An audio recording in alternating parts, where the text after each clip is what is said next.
సాధారణంగా వ్యాపార పారిశ్రామికవేత్తలు ఎక్కడ ఎక్కువ ఉంటారు, ధనవంతులు ఎక్కడ ఎక్కువ ఉంటారు, అక్కడికే మరిన్ని పెట్టుబడులు వస్తాయి. అంటే ఉన్నవాడి దగ్గరికే లక్ష్మి వస్తూ ఉంటుంది అంటుంటారు. అట్లాగే ఉంటుంది అంతర్జాతీయంగా కానీ జాతీయంగా కానీ వ్యవహారాలు. ఇప్పుడు అమెరికాలో న్యూయార్క్ ఎందుకు బాగుంటుంది, లేకపోతే వాషింగ్టన్ డీసీ ఎందుకు బాగుంటుంది అంటే అక్కడ ఎక్కువ ధనవంతులు ఉంటారు, మిగతా వాళ్ళు కూడా పెట్టుబడులు పెట్టేందుకు అట్లాంటి చోట్లకే వస్తూ ఉంటుంటారు.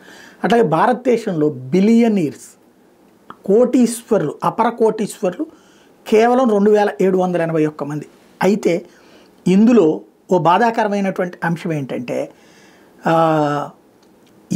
$1 బిలియన్ కంటే ఎక్కువ సంపద కలిగినటువంటి వాళ్ళు 334 మంది ఉంటే ఇండియాలో 1 బిలియన్కి 1 మిలియన్కి మధ్యన ఉన్నటువంటి వాళ్ళు మరికొంతమంది. ఇదంతా ఒక ఎత్తు అయితే ఈ బిలియనీర్స్లో టోటల్ 2781 మందిలో హయ్యెస్ట్ ఉంది 470 మంది మహారాష్ట్రలో, ఢిల్లీ 213 మంది, గుజరాత్ 129 మంది, తమిళనాడు 119 మంది, ఈవెన్ తెలంగాణలో 109 మంది, కర్ణాటకలో 108 మంది.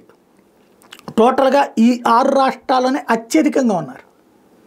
అదే మిగతా లెక్క చూసుకుంటే ఆంధ్రప్రదేశ్కి వచ్చేటప్పటికి కేవలం 7 ఉన్నారు,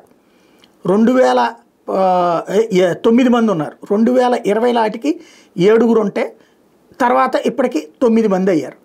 ఇది బిలియనీర్స్కి సంబంధించినటువంటి లిస్టు. ఇది హరూన్ అనేటటువంటి సంస్థ బయటపెట్టినటువంటి లెక్కలు.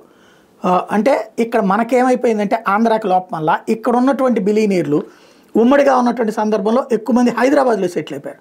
బిలియనీర్స్ ఏ బెజవాడలోనో గుంటూరులోనో సెటిల్ అవ్వట్లేదు. ఈ సెటిల్ అయిన కాస్తో మిగతా వాళ్ళు వైజాగ్లో సెటిల్ అవుతున్నారు. ఇదే ఆంధ్రాకి పెద్ద లోపం.